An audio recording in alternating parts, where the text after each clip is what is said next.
After a 5-12 season that ended off with a 5-game losing streak, I am very much so ready for the off season, and I hope you are too. I'm excited to get another opportunity to really get my hands in and improve this roster. And to get that started, I always like to go over the roster and just kind of convey to you guys what I view as the biggest team needs. And we're going to start here with the offense. And of course, along with this, we also get to see that we got a couple of dev-ups on the offensive side, starting here with Gabe Davis, who dev'd up to superstar after his awesome season with his first year as, being the wide receiver one of a team. He handled it very well. I think very deservingly got superstar dev. Another dev up here is Kevin Williamson. Got star dev after a very solid rookie campaign at the tight end spot. I think both of those are very well deserved, and they help out our pass catching situation heading into year 3. That being said, I still think we could use one more pass catcher. I think that's going to be part of the offseason needs. I like Davis, Hendricks, I like Williamson, but that kind of wide receiver 3 spot could be upgraded. It's kind of, Quez Watkins, Jalen Reagor, Tyquan Thornton, kind of all vying for that third wide receiver spot after a disappointing year from Thornton. I think we could just get an upgrade there. So that is something that we can get either through the draft or free agency. I'm not really picky there. Offensive line, I'd like to at least get one, if not two. I think we can upgrade at that guard spot. Boyd, good story as a UDFA to come in and start right away for us, but I just don't know if this is the guy that you want to depend on going forward. When, we've got an offense that has a lot of potential, I don't want it to be held back by the offensive line. So at least a guard, if not also upgrading over McGovern. Again, if I can do that in free agency, I will. But I'm sure we'll draft an offensive lineman at some point in the draft as well. But that's kind of it for the offensive side. So let's flip to the defense, where I think we have much more pressing needs.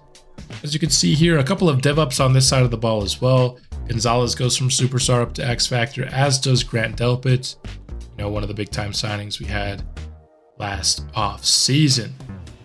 But we desperately need needs number 1 and 2 are both on the defensive line. We need another interior guy to play alongside Jalen Carter. We need another edge to play alongside Uche next year.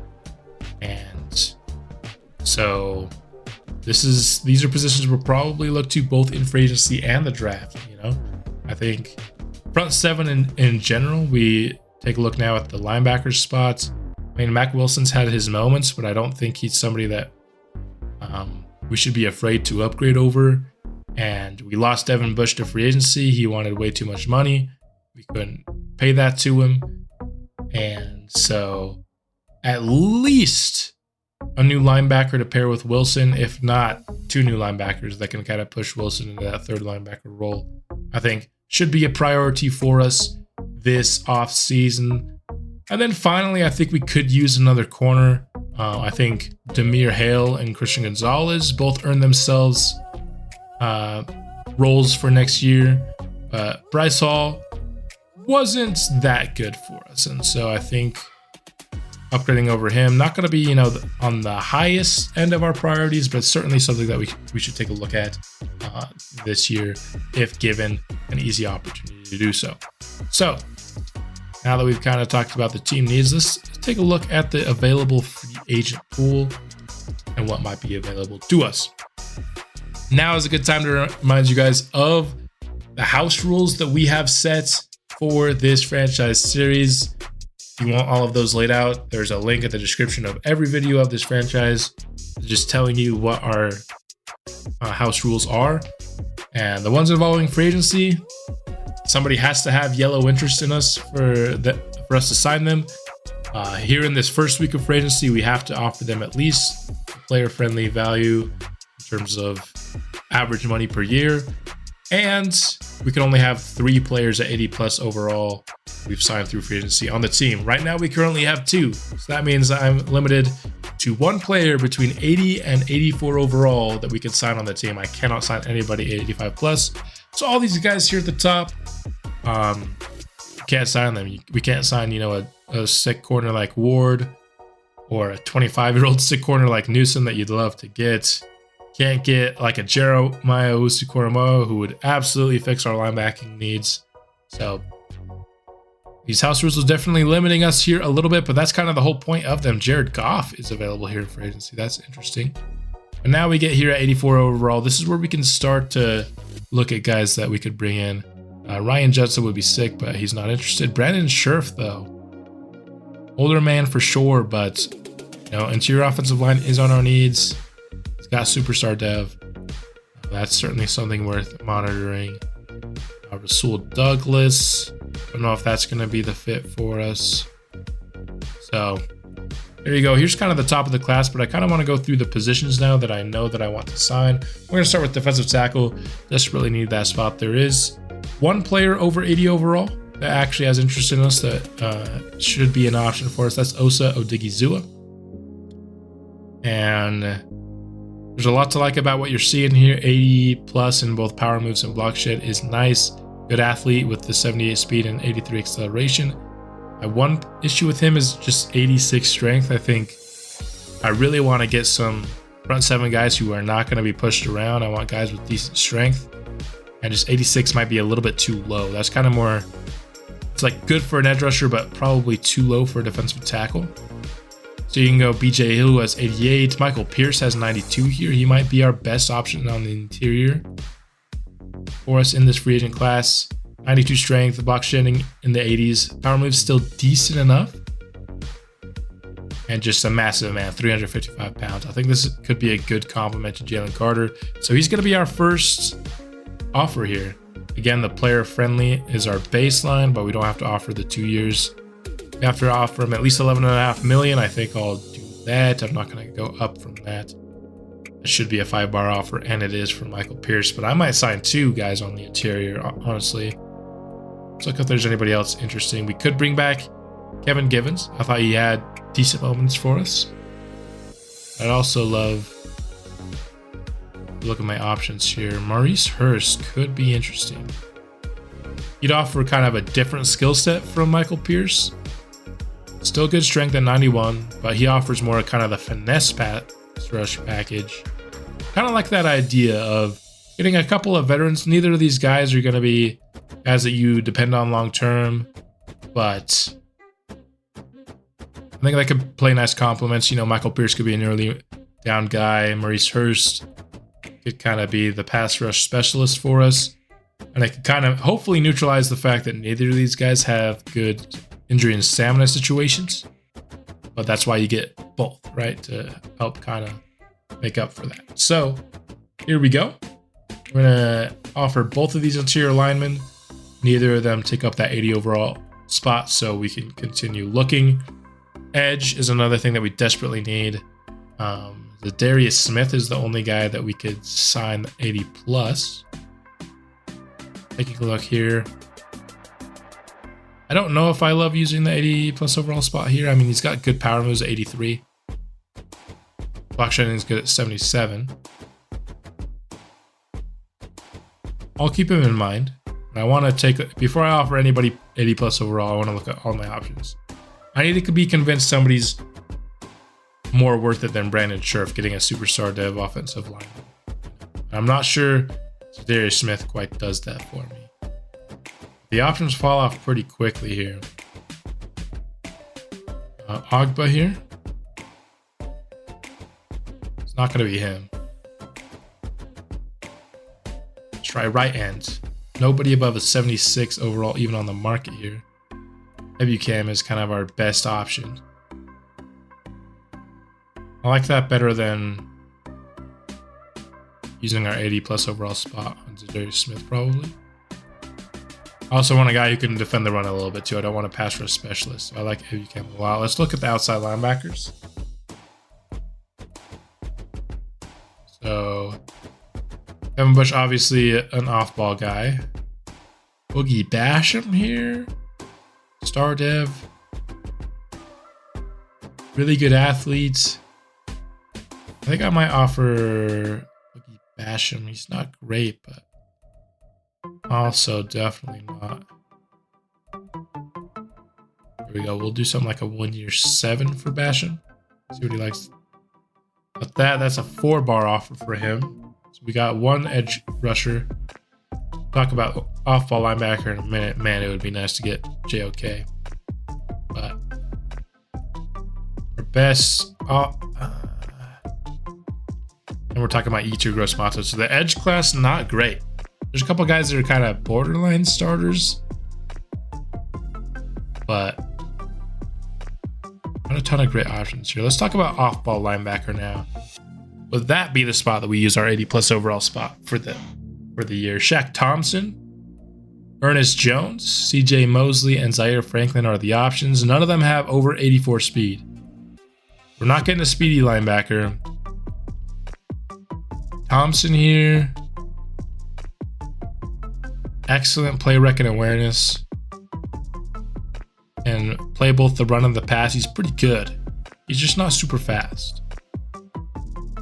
If I'm going to use my 80+ overall spot, I kind of want to use it on somebody that I'm super excited about. Now, with off-ball linebacker, I do have written down. Last preseason, we did a live stream and we looked at the trade block in that. And there were a couple of very intriguing off-ball linebackers in that spot. I want to see if they're still here. They are. I was mainly thinking about Simpson and Dean, particularly Trenton Simpson here.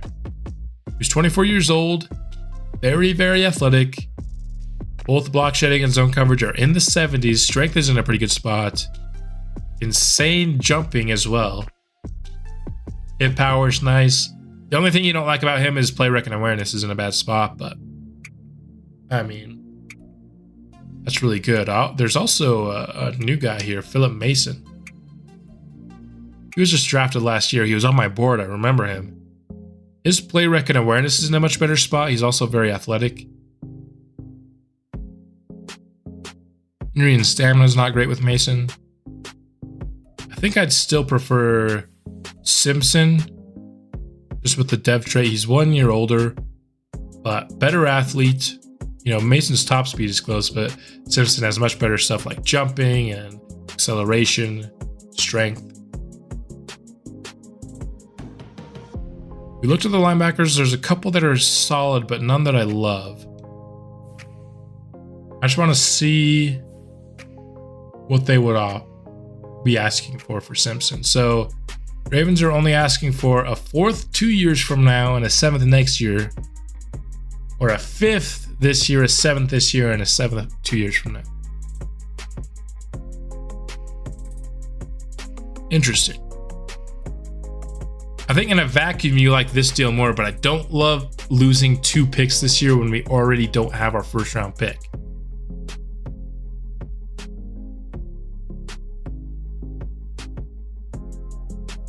So I almost say, even though you're giving up the 4th instead of the 5th, I'd rather give up the 4th 2 years from now than the 5th this year, I think.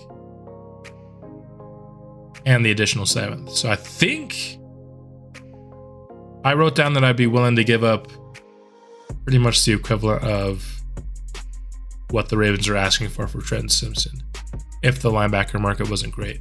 And I don't think it is. There's some solid options. I don't think there's any options that I'm truly excited about.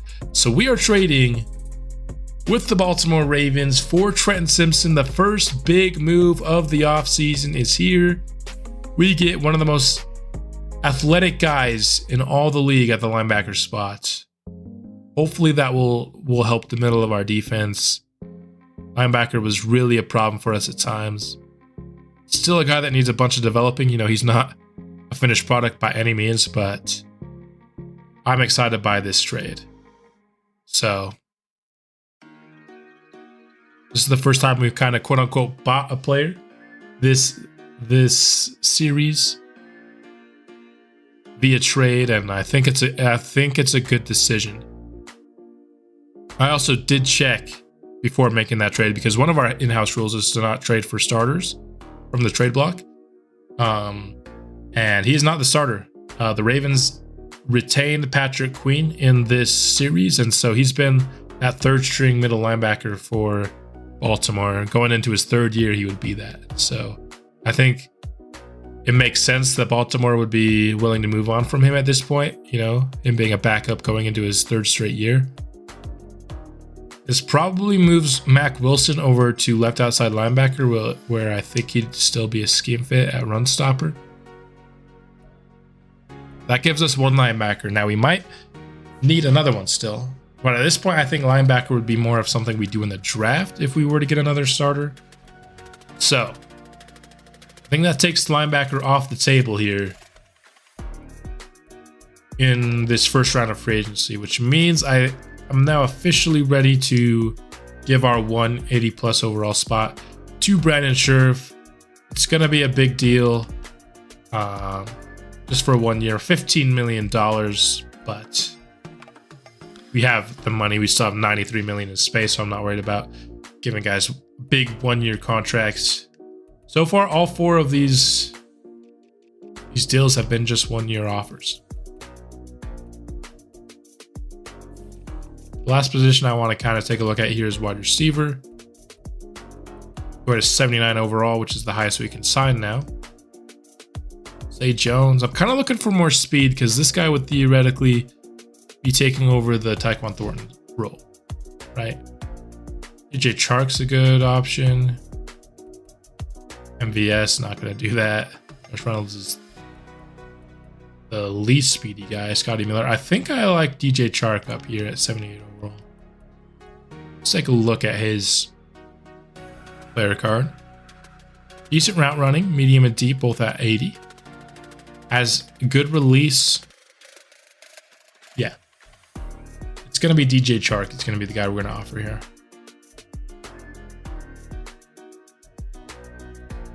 And again, it's going to be another, 1 year offer. Offer him $9 million. So that's going to be all of our offers. All of them are 1 year. So we're not going to get kind of the guys that are going to be fixtures of this series, kind of like we got last year with Gabe Davis and Grant Delpit. Just wasn't in the cards for us this year. There were no guys, 80 plus overall that were young that I felt like could be long-term fixtures for us. So instead, we're going to go get what I think was probably the best, short-term player that we could get in all of free agency for us, which is Brandon Scherff. And we're going to fill our holes. Here, our biggest holes. That's kind of the whole point of free agency for me, is to put your team in a position where you're not forced to take any one position in the draft, right? So you can kind of just go best player available. So you at least have options to start at every position. And with this class, I think we do have that. We evaluate all 5 players, say yes to becoming Memphis Thunderbirds. So that is round 1 of free agency. In terms of depth, there's a couple more positions that I want to look at. Maybe players in particular. Just kind of positions that I wrote down that might be worth getting a backup in free agency in week 2. I have running back, I have tight end, and I have another edge. Just to get a third edge. And so here, now that we're outside of week 1 and I don't need to offer the player-friendly deals, we're gonna look at some of these other positions. I want to find a good eventual replacement for Max Williams. Somebody who can block. I think Adam Troutman's a good candidate for that. So I'm thinking 2-year 10. Like me and Adam Troutman. So doesn't love that much, but he's not getting any other offers. Another guy that we saw, I want to see if he remains unsigned. Joyce Matters does remain unsigned. Probably another 1 year deal worth $2.5 million. Give him a chance to compete with Boogie Basham for that edge spot, or we might draft somebody, Probably a 3-bar offer there. And the last position is running back. So Singletary would have been an option, but he signed. Michael Carter, James Conner, Jamal Williams. Miles Sanders has fallen off big time. At this point, we're low enough that I think we can just maybe wait to either draft one or go to UDFA. So, oops. I think we'll just target these two players. Gross Matos signs with us, and Troutman decides not to make a decision. So we got 4 defensive linemen. We'll change these guys to defensive ends before the season starts. We got a new starter on the offensive line, new potential starter at wide receiver. Again, just filling needs. I don't think we got anything flashy this free agency, but that wasn't really the point of this free agency. So just to recap here a little bit of what happened around the league, because it's not just us involved in free agency. Here's a look at all the guys where they ended up with. Chubb to the Panthers, Tooney to the Commanders. So the Panthers making a couple of big signings here at the top. Ward to the Texans. Commanders also making a couple of big signings. Very good signing there by Buffalo in our division. Don't love that. Greenlaw. So the Texans, the Commanders, and the Panthers have already made 2 big signings each. Amari Cooper going to go pair up with DJ Moore in Chicago. We have JOK to the Rams, Bakhtiari to Pittsburgh. Jared Goff going to play quarterback for the Packers. Interesting. Commanders make their 3rd big signing. They're going big this free agency. There's our guy here. And there you have it. So the only big move in our division would be the Bills getting Greg Newsome. Unfortunately, I think Greg Newsome was probably, to combine, age and overall, maybe the best free agent in this entire offseason. And he goes to a division rival, so you can't love that. So now let's hop into our final draft preview. We're going to go position by position. I'm just going to talk about maybe not every single person that I have on my board, but some of my favorite guys that I have at each position. Quarterback, we're not drafting it. Didn't even look at it really. Running back, I did add a couple of guys that we could maybe get late in the draft. When you're doing a CPU versus CPU franchise, stuff like ball carrier vision comes into play. So here's just a couple of guys that I found that were pretty good athletes and have decent ball carrier vision. Here's Larry McIntyre, who's 233 pounds, with above average athleticism, speed's right there on that average mark, but above average acceleration. He has a stiff arm and a trucking. So he's definitely that power back, but he's a guy that we could maybe get in round 6. And if we can get that in round 6, then I'm all for it. Running back's a position I didn't really talk about in my positions of need, but Keaton Mitchell was pretty bad for us, just averaging 3 yards a carry last year. And so if I can get a young player to maybe improve on that, I wouldn't mind. Dante Copeland, another guy here. He is more of that top end speed guy, great speed and acceleration here. Doesn't really have the make you miss moves, D, stiff arm, trucking, spin move, juke move. Good vision and good speed. I feel like that's at least a starting point for a guy that you could probably get in round 6 again. And so these are guys that are more like round 6 or 7 players, but if they're available that late in the draft, certainly keep an eye out for them. Wide receiver here is a position where we have some guys at the top of the draft that I like, or we have some guys at the end of the draft that I like. Sean Anthony, we know, is a top 5 talent here in this class, 6'1", 187 pounds, 22 years old, with that 4.29 speed. Has a spec catch, a deep route, a break tackle, a run, F catching. Don't love that. F stamina as well, but he does have a injury. Short route's okay. Medium route's not where you want it to be, but he can also get off the line of scrimmage. So he's certainly a guy that you could imagine could step in and kind of play that speedy, deep threat role that we signed DJ Truck to play. But again, he's kind of the caliber of player where if he doesn't end up starting, you're fine. You don't consider it like a waste of resources. The other guy I like a lot is Isaiah Crompton. I think he's more likely to be available in round 2. Another guy with the elite speed, just a tad bit slower than Anthony, it seems, but A, spec catch, A, run block, A, carry, A, ball carrier vision, B, release. So, and B, deep route, so he can get those deep routes. He can make the spectacular catches. He can get off the line of scrimmage. He's 21 years old. I do think Anthony's better than Crompton, but Anthony's also projected to go in the first round. And we'll look at mock draft 3 once we're done with kind of the preview. Whelan's another option. I just think he's in third place here. A couple of guys late. Don't mind a guy like Monte Babber here, who's got 4.2 speed here. Not much of a route runner except for deep, but he's got some spec catch. He can't really release off the line. We're talking about day 3 guys, though. They're gonna have some pretty major holes in their game. Nate Stevens here, 23 years old, not a good athlete. He's really on the board because we know he's around 2 to 3 talent. So he's available in round 7. I'll take the 23-year-old. That's not a great athlete, maybe, but that's really it. And kind of the same here for Julian Wall. He's a better athlete, so I'd have him above the other guy for sure. Just a lot of C's and D's here. So I would take Babber first, even though we know he's a lower overall, just because he at least has some things to like, including some insane speed. But there you have the wide receiver position. Tight end, I don't imagine we're going to spend a top pick. I like what I saw from Williamson.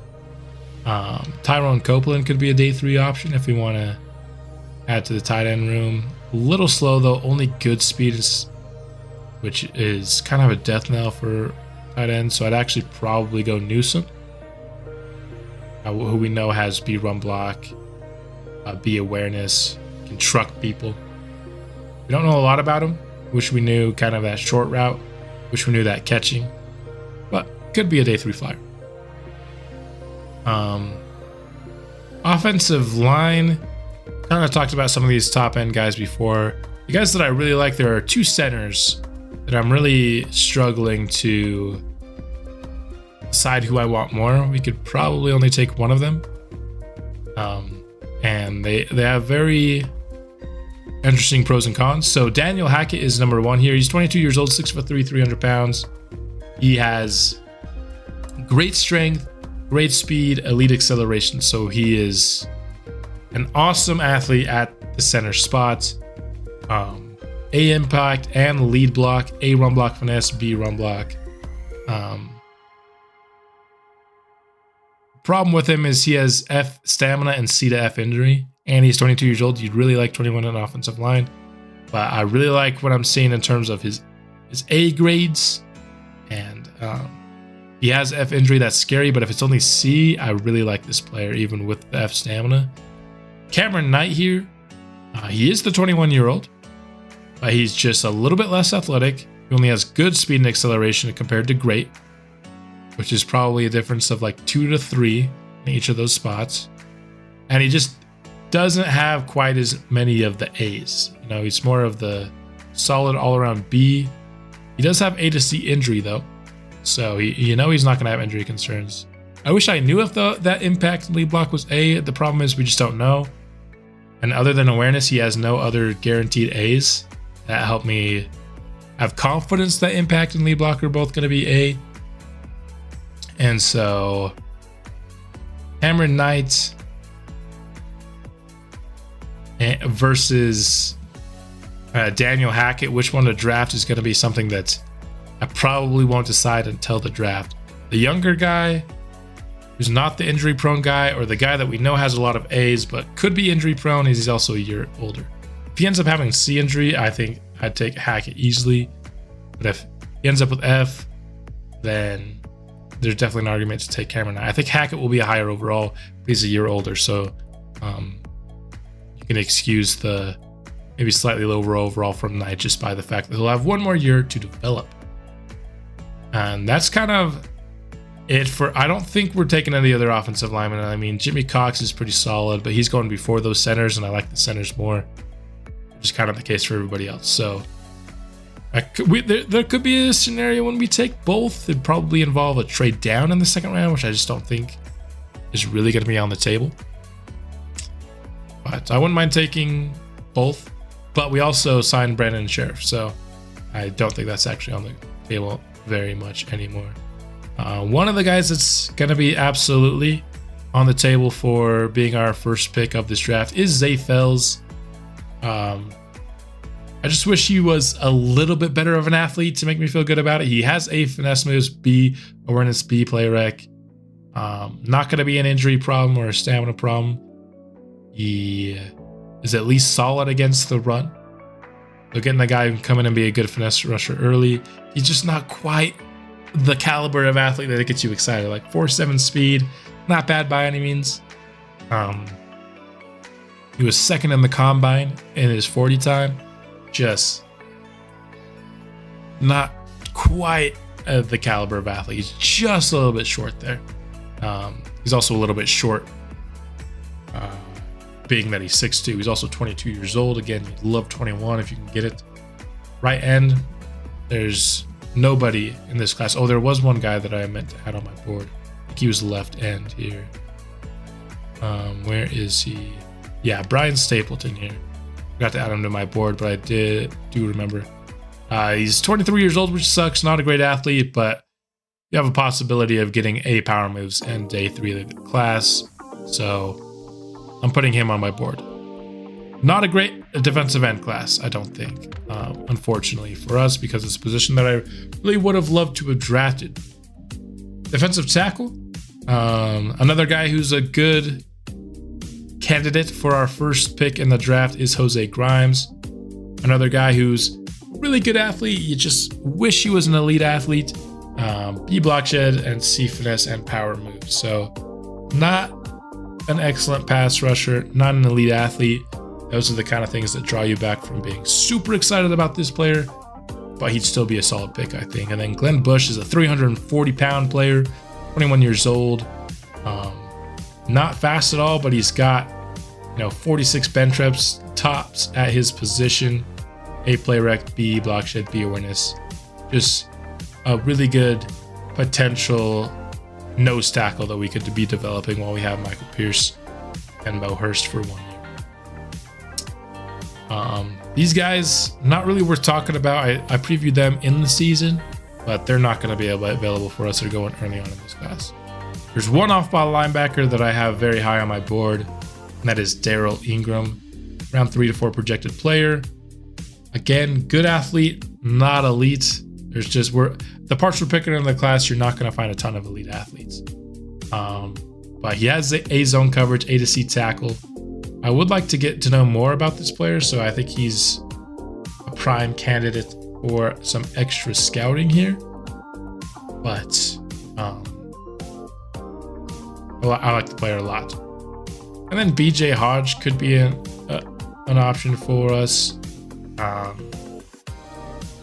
And I'm really scratching bottom of the barrel, it seems like sometimes, for these edge rushers. I also might get some extra scouting on him to see what his finesse moves actually are. He's speed rusher. He has B block shed, so I'm hoping at least B for this player. But it could be a mid-round defensive end option for us as well. Now we get to corner, and we feature my favorite player in the class that at one point seemed attainable, and we'll see why I'm saying at one point.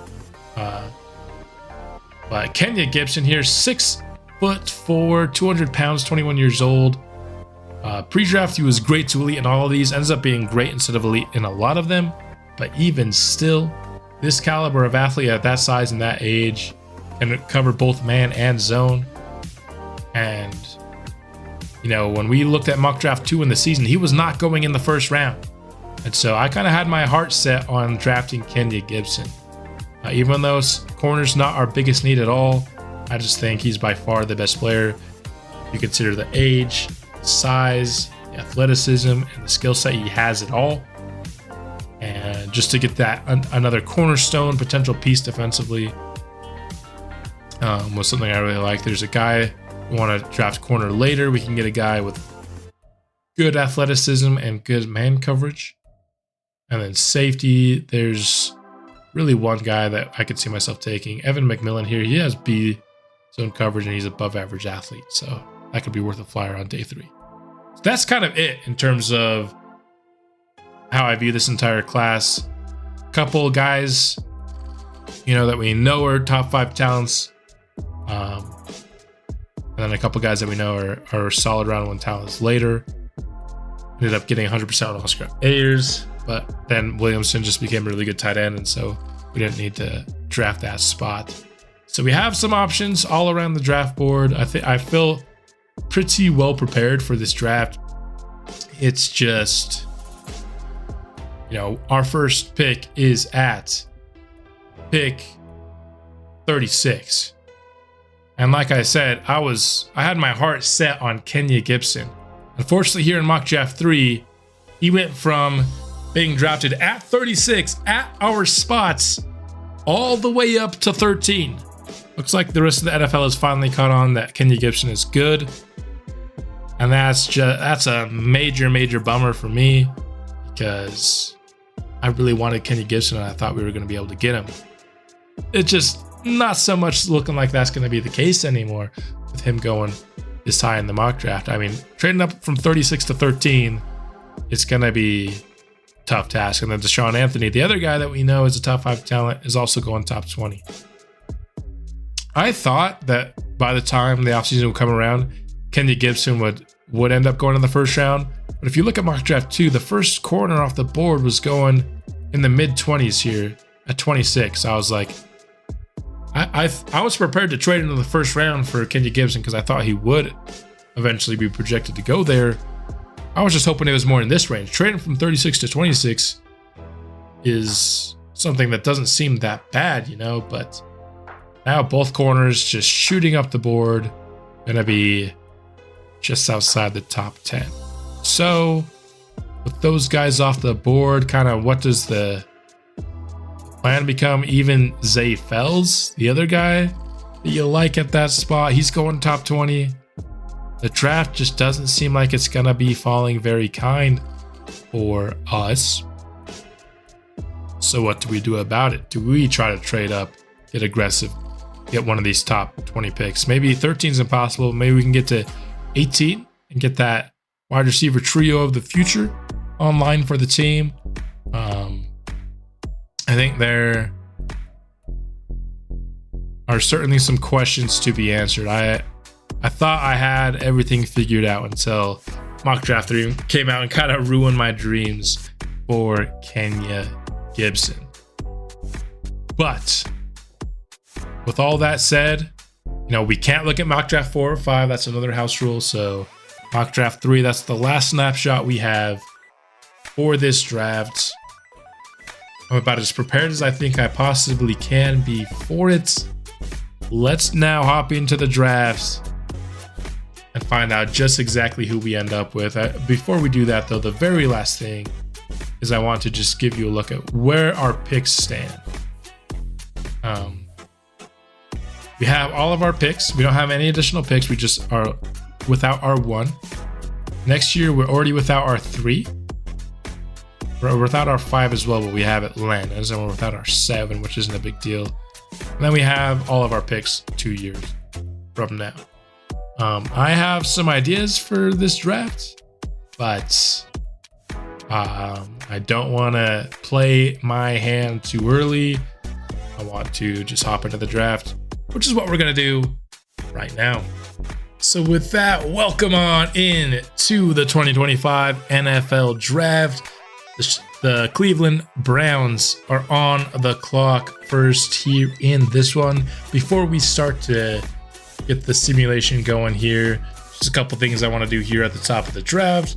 Number 1 is show no draft class edits. I have not been into this class to edit any winnings out round at all, so I have no idea how good these players are.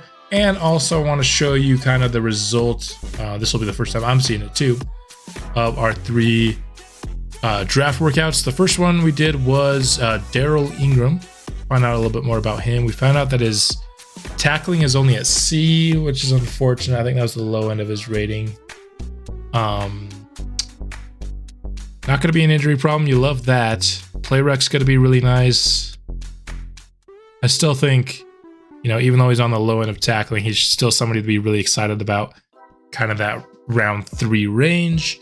We also got it on BJ Hodge, just because I wanted to see exactly where that finesse was. He was A to C.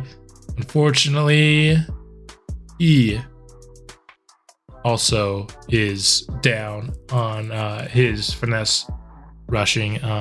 Has good block shed still, but only C, finesse, and power, I guess, which is fine. Also kind of an injury risk.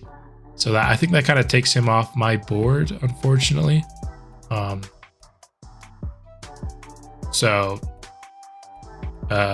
Yeah, unfortunately we didn't get his true talent grade either at just 90. It was what I was going to say before I saw his finesse was only C.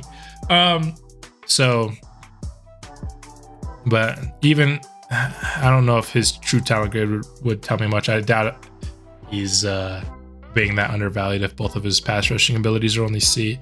So not gonna find a steal at the edge position there. And then the last guy we did it on, I just wanted to see the true talent for Zay Fells, and we found out it is round 1 to 2. So he's getting accurately projected. Okay. So with that, I think we're ready to kick off the draft. With the Browns, who go Braxton Payne, I think that's a good edge rushing pick, good athlete there. Markel Crisp, another edge rusher here. Going to be edge rusher dominant here at the top. I'll just say that in this draft. Eagles go with a tackle here. And then the first quarterback goes off the board to the New Orleans Saints at pick number 5, Chad Devlin. Another tackle here. Tackles, quarterbacks, and edge rushers. It's been all of that here. We get the first wide receiver off the board here, and it's Chad Whalen to Pittsburgh. So there you have it, the first kind of non-trench / quarterback player off the board, Whalen. We know he's a solid round 1 talent, so I think the Steelers got themselves a good deep threat there. A tackle here for the Rams, and then Raphael Belton will round out the top 10. Another defensive tackle here goes at 11, and then at 12 it is Jaden Locke. So things going honestly pretty similar to mock draft 3 so far. And now here I want to at least call Denver up. We're at least gonna call Denver up. I just kind of all throughout, once I previewed the draft and once I scouted Kenya Gibson and found out he wasn't even going in mock draft 2 in the first round at all, I kind of just at that point in time had my heart set on drafting Kenya Gibson with our first pick in this class. I thought we could get a top 5 talent without having a first round pick, and those dreams were crushed once mock draft 3 came out. But what if we could do this? I don't think this is going to be enough. I just want to see if it's close. How much would we need to add to this? A lot. I don't know if this is going to be possible.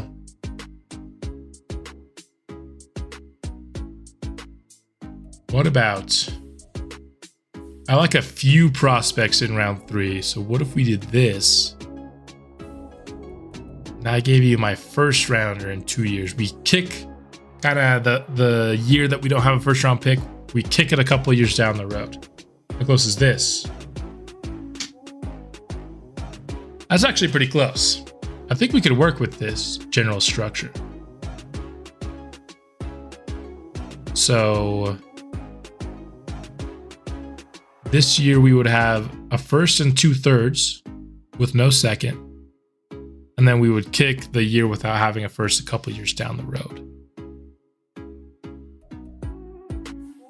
What else would it take to get this done? 5?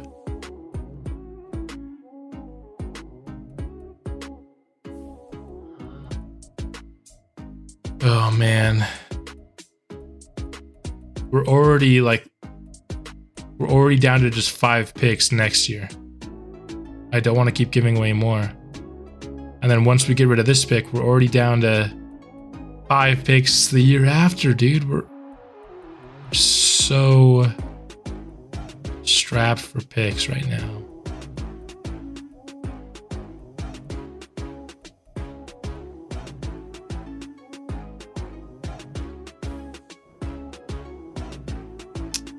there you have it. So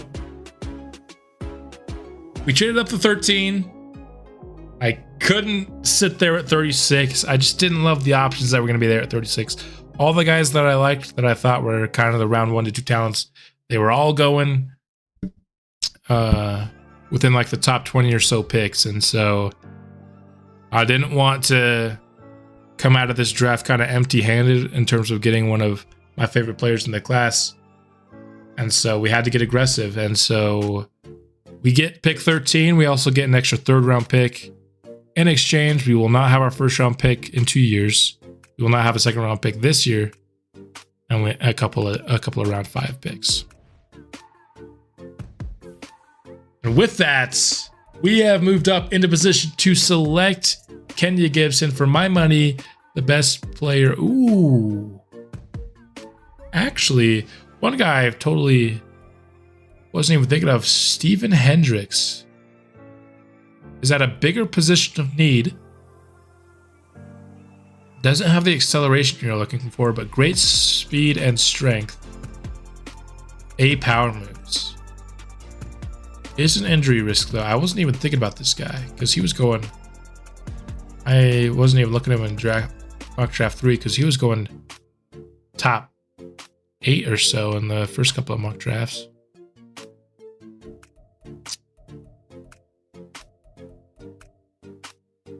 Thing is, we know what Kenya Gibson is, right? You know, Hendricks could give us a really good player at a position that we need more than corner, but it's just unknown. We only have him 50%, you know? We don't know a lot about this guy. He is 21 years old, does have great athleticism, does have A power moves. We don't know what his injury is. It could be F. Don't know how good he is against the run. A little bit of a curveball here that I wasn't expecting, but I think we still go with the man that we know. A little bit less in terms of a need for the team, but a guy that we know is one of the 5 best players in this class. Kenya Gibson, 21 years old, a 6'4" corner with really, really good athleticism, great athleticism, and just lacking in any sort of way, any weaknesses. Doesn't have the A's, but also like play rec and tackle are the only thing below B on his entire player sheet. Not going to be an injury risk either. And so Kenya Gibson will be the pick. He has hidden development. There's a lot of pressure on this pick. We made a really big trade to secure his talents, but I think they're very good talents. And so I think we won't come to regret this. My favorite player in this entire class, and he is coming to Memphis. Now, we do not have a pick for a round and a half, so we're going to start to kind of breeze through these. Spellman goes next. The Jets go quarterback with Kaplan. And the draft will keep going along. Deshaun Anthony does go at 18, which is where he was going in mock draft 3, I believe. Fells, the edge rusher, does not go where he was projected in mock draft 3, though. We'll see if he ends up being available where we would have picked at 36, because that could have been interesting. It'll be interesting to look at. Stephen Hendricks ends up going at 22. Also a guy we could have traded up for.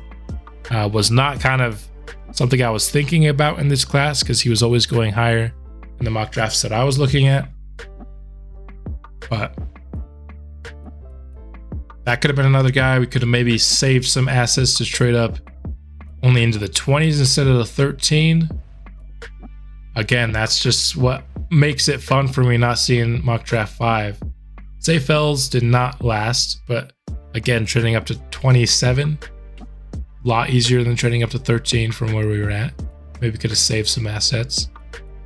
So we'll take a look at all those guys' ratings and see if I regret trading all that for Kenya Gibson over some of the other guys. Here we're getting close to our pick now. And I want to just look here. So if we did not trade up, this would have been the board. The top guy was a tight end that I like, but I don't feel like we needed. There's an offensive lineman we could have taken here. Crompton would have been a good pick. Would have been a good pick. I would have been fine with Crompton. Other than that, it's a couple offensive linemen. But if we wanted kind of the marquee defensive player, that's just not available here, you know. And defense, I feel like it was a bigger need than our offense. Wanted to boost our defense in this class. I think there's a chance we were.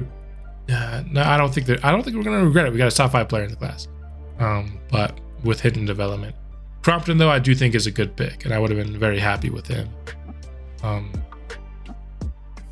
At round 2, pick 4. Again, I was just really kind of focused in on the defense, and none of kind of the defensive guys that I liked were projected to make it to us, and they didn't.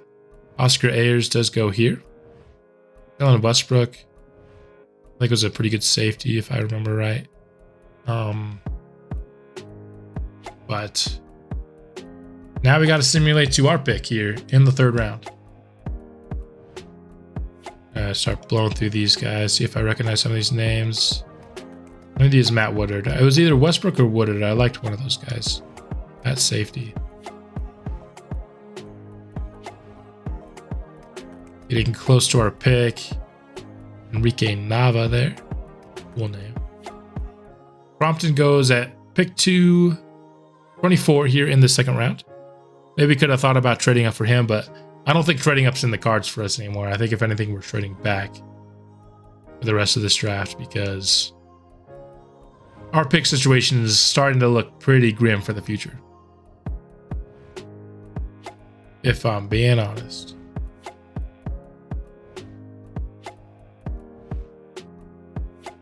Getting close to our pick, just a couple picks away. I did not mean to do the draft board here. I have a pretty good idea of what we're going with here. And nobody that I like in the 3rd round is off the board yet. We have another pick in 9 picks, something worth mentioning here. So there's 3 guys here in the round 3 to 4 projection range, and I really, really like all of them. And I want to take one of these centers, and I want to take this middle linebacker. So if we go to the available board, just who's more likely to be there in 9 picks. Hackett's the first one, Knight's the second. So the guy most likely to be there is Ingram, just based on numbers wise. So that might mean we're going center here. The question is which one? I talked about in the draft preview portion, and I'm really unsure which center I like more here. Did not spend our extra scouting on either of these guys, although I think we could have used it. Hackett, pros. He's the better athlete, and he has more A's, guaranteed, in his card. So we know he's going to be very good finesse. Con, 22 years old, possibly injury prone. It's C to F. We don't know. Cameron Knight, pros, 21 years old. Still a good athlete, though not as good. And definitely not going to be injury prone. I think Cameron Knight, you would say, is the safe pick here. Doesn't have the upside, doesn't have the guaranteed A's, doesn't have the elite athleticism. Where do you go with the guy who could be an injury risk, but he has guaranteed A's? I think we're going with Hackett. Just give me the elite athlete. Hopefully he ends up with the C injury. Daniel Hackett will be our 2nd pick here in the draft, and we do get hidden dev with him. I definitely thought that was going to be the case here. 90 strength, 73 speed, 84 acceleration. Absolutely the caliber of athlete that's going to boost this offensive line. And now you're talking about an offensive line with Charlie Kyle, Cole Strange, Daniel Hackett, Brandon Sheriff, and Paris Johnson. I really like that offensive line. You know, you could still argue for that both guard spots will need to be upgraded eventually, but you're starting to really see the offensive line already come together early. Again, I've said it so many times in this series, I love to invest early on the offensive line, and that's what we're doing here. So now we just got to hope that Ingram does not go in the next few picks here. Some linebackers going. This is kind of scary. Cameron Knight does go, which makes you think that our guy would also have gone. Do the Buccaneers screw us over? No, they do not. Let's go. All right, so far this draft's turning out pretty well for us, I think. We got our defensive back in the first round, followed up with an interior offensive lineman, and now a linebacker who just projects to be a very good coverage player right off the rip, which is kind of what I feel like our linebacking core needs. Mac Wilson's kind of the run stopper, Trent Simpson the do it all. Now we have the coverage specialist here in Daryl Ingram, and we get hidden development again. Middle linebacker, I feel like is a spot that's tougher to get hidden development in the middle rounds. Usually get a lot of really good athletes, but I feel like they often have normal dev. Not the case here. All right. So far, so great.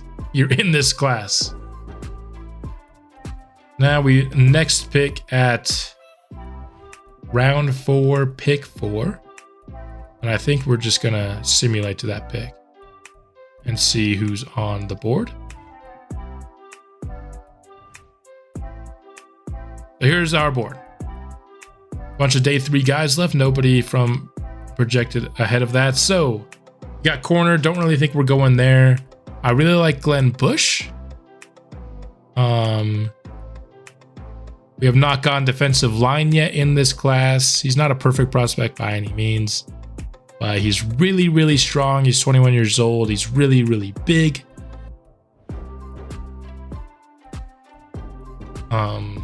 Or we could go Brian Stapleton, 23 years old. Good get off with great acceleration, A power moves. Injury prone.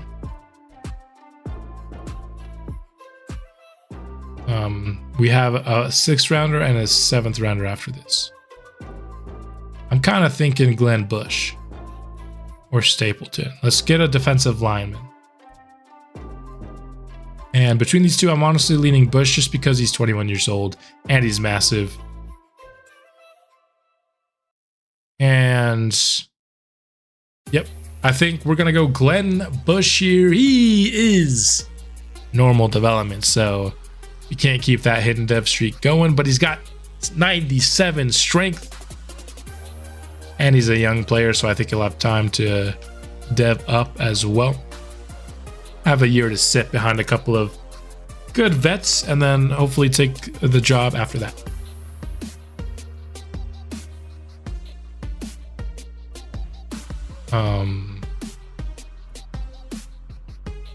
Let's go ahead and skip to our pick here in the 6th round.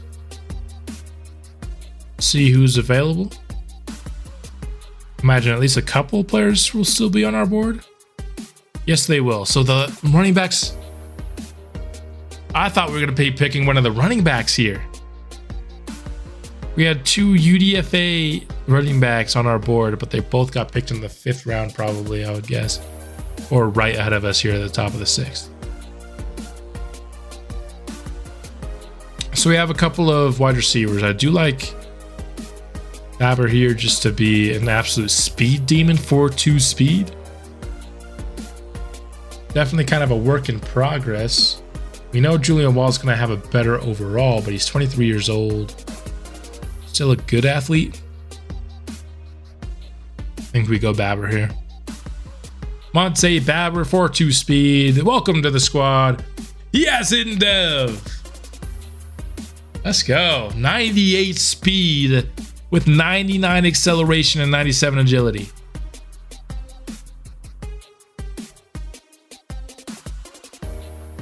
Okay. Okay. Still like F, medium, and short route. He's going to be a work in progress, but he's got the hidden dev that will help him. And he's got blazing speed. Blazing speed.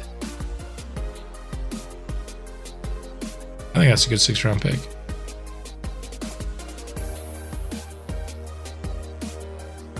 Could have traded away that pick as well. Maybe recouped a future Somebody giving us a future 6 for this. Couple teams. We'll take the Giants future 6, I think, at this point, because we need some future draft capital. Would probably have liked to help our future draft capital even more than that. But you got to think. I think we can now put a guy like Bryce Hall on the trade block. Maybe get a 4th or a 5th for him. But let's go ahead and take a look. I'm going to edit these guys' numbers and their gear to make them look cool, and then I'll see you to reveal their ratings. All right, the gears have been edited, and we are ready to review what we were able to accomplish in this draft, and I think we did a pretty dang good job here. Starting with Kenya Gibbs, who ends up being a 77 overall, and 76 man, 75 zone, 75 press off rip, 69 catching. Nice. Injury and stamina are in excellent shape. I think this is a really good corner for us. And he and Christian Gonzalez feature to be lockdown city, hopefully for us in the near future. Daniel Hackett ends up being a 75 overall. Really good finesse ratings. Run and pass block, both 75 plus. You love to see it. Lead and impact, both at 88s. Unfortunately, does end up with pretty bad injury at 78. So that's going to be a concern for sure.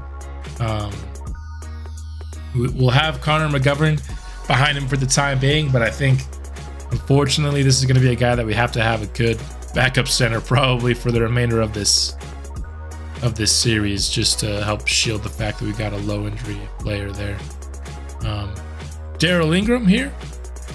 He's a 71 overall, 80 tackle, zone coverage is in the 70s off rip, awareness and play rec are decent. Injury and stamina in an excellent spot. So far we have 2 guys with excellent injury stamina, 1 guy with terrible one. Glenn Bush, fortunately going to keep the trend going of every other, because his injury stamina are not good either.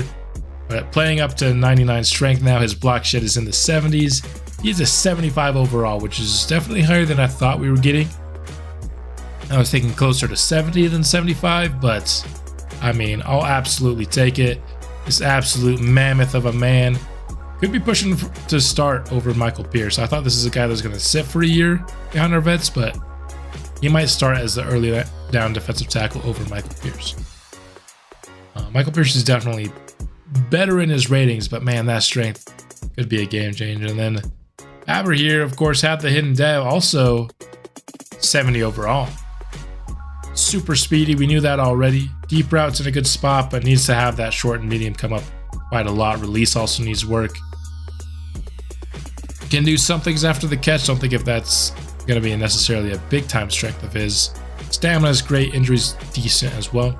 So I really like the class overall. I think we got only 5 guys, but 5 really good guys, 5 guys that have a chance to play. I mean, Ted Dev, he's gonna at least challenge DJ Chark. I can't guarantee he'll win, but he'll at least challenge DJ Chark with that kind of speed and his development.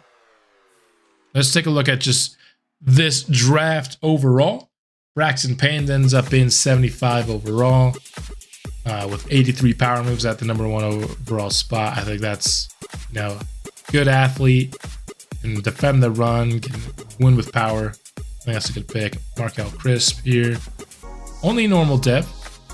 He does have 80 finesse moves and good speed and good strength. So you just got to hope for the breakout scenario there. And all of a sudden that's looking like a good pick. First quarterback off the board, only a 70 overall. He is hidden dev though. Here for Chad Devlin. I mean, he's okay. He's got at least a chance with that hidden dev. Another 70 overall here. Another hidden dev. Another guy who's solid. His accuracies underneath are pretty bad, like 75. Not great. Jaden Locke ends up being a 77 as well, alongside our guy. With 80 man coverage, 77 zones, so he's a better cover guy He's older and less of an athlete. So I think that's why you take Gibson still. Not much less an athlete. He's still very good athletically, but I mean, by the time, you know, Gibson's 23, his coverages are going to be better than that. You know what I'm saying? Byron Spellman, a solid guy. 76 overall here, 86 speed.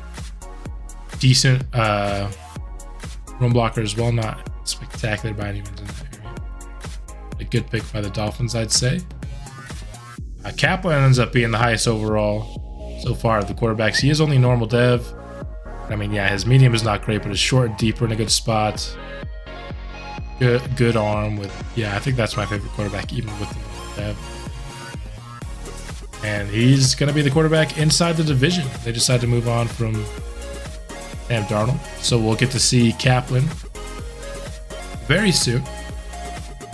Harry Watkins here ends up being a 76 overall speed rusher with 81 finesse moves. Nice. We got Deshaun Anthony here. 77 overall, normal development, unfortunately, but absolute speed demon with good release, good deep route running, good spec catch. That looks really good. So far tied for the best overall we've seen in the first round. Another normal dev here. A lot of these 77 overalls are normal devs. Not our guy though.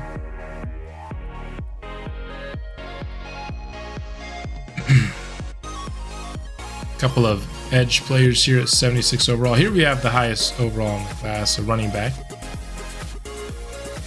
Another class with a good running back that we weren't really looking on the running back spot. He is only normal dev. A lot of normal dev at the top of this class, which is kind of surprising. Take a look at the class. So Gibson ends up being tied for the second highest overall in the class. So, of course, gave up a lot to get him, but especially considering that a lot of these guys are normal dev, you could argue we got the best player in the class for the second consecutive year, which is pretty big, despite not entering the draft with the first round pick.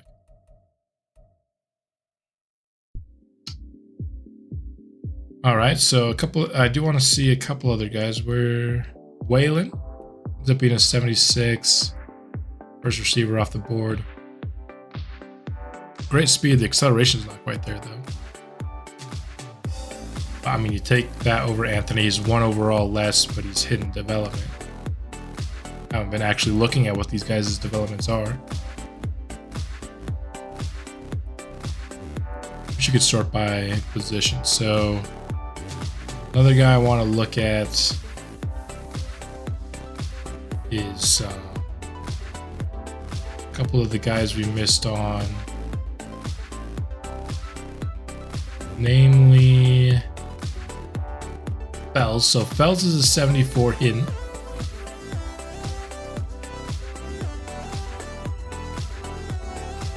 I think I would have liked this pick. Yeah, he's a good edge rusher. 74 overall.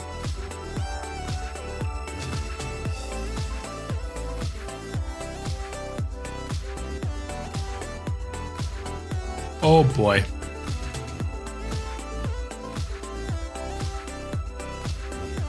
Well, that's tough to beat. Tough to beat X Factor, huh? Dang.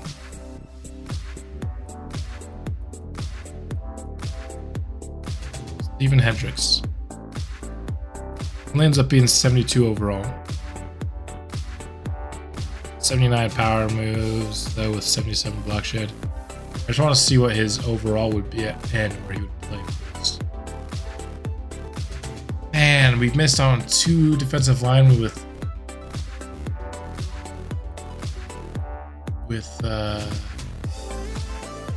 Superstar Plus.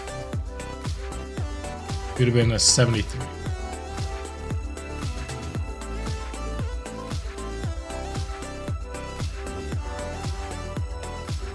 It's tough. Well, at least all the guys that I liked in the class were good. The other guy we were maybe considering was Jose Grimes. He's kind of the last on the list, though, to be honest. Just because he wasn't much of a pass rusher. Nor was he super strong. I want my defensive tackles to be. I also want to look at round 3. I want to see this other center.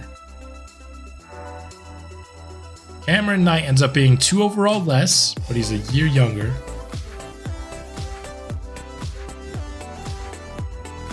So his lead and impact block both end up being A. If I knew those were both A, I might have picked this guy. Knight's power is worse than our guy's power. But you're talking about plus 18 injury. -3 strength. -4 speed. He has +2 acceleration though. Not nearly the athlete. Much less injury prone. And his power is even further along than our guys. But this guy's superstar too. I'm gonna flip it. He's just star. Our guy still has a chance to be superstar, you never know. Probably not, but you never know.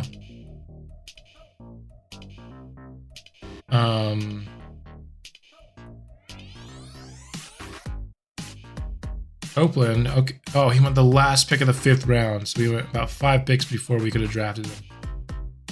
And this is the guy I wanted. One of the running backs from round 6 is who I really wanted. Even though I'm totally fine with the receiver that we ended up drafting, hidden dev with 98 speed, of course. I was really hoping for one of the running backs.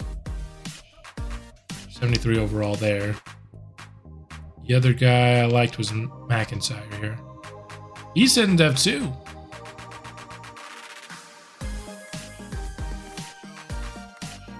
And he's good.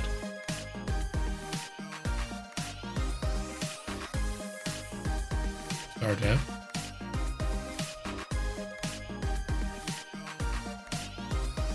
So no matter which way I was going, we were either getting a 73 normal in the 6th round, how do you made it, of course, or a choice between 270 hiddens.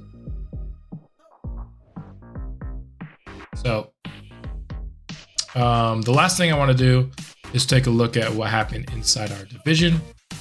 Let's start here with the Dolphins. They got that Spellman. They also got a good guard here. He is normal dev though, unfortunately for them. Super fast, has bad injury. And then Kari Church here. Nice. Now his acceleration is nutty. His top speed's not that great. Pass coverage guy is 73 overall. Our dev. And a lot of picks here. We can go now to the Jets. We saw they took this quarterback. Other guys at 70 overall, they got Alex Easley. Got some speed on him. They got a 70 overall fullback. And then lastly, the Bills.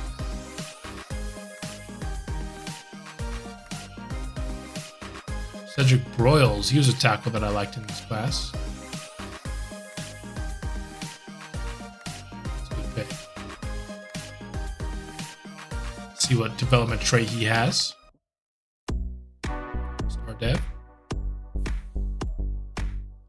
And then another good offensive lineman. So they added to their offensive line. Not very athletic here is Russell, but dev and a good pass protector.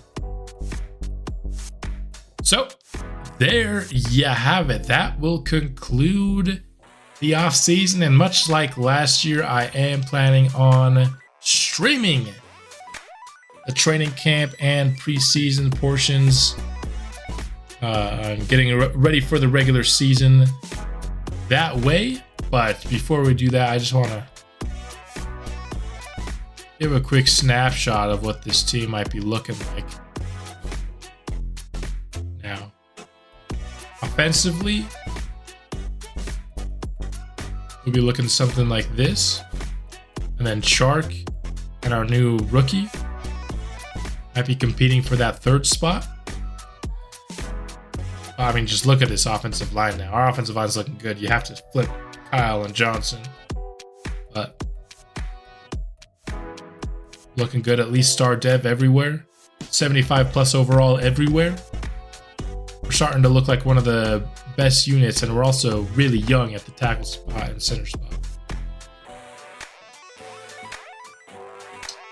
Defensively, we might be going something like this.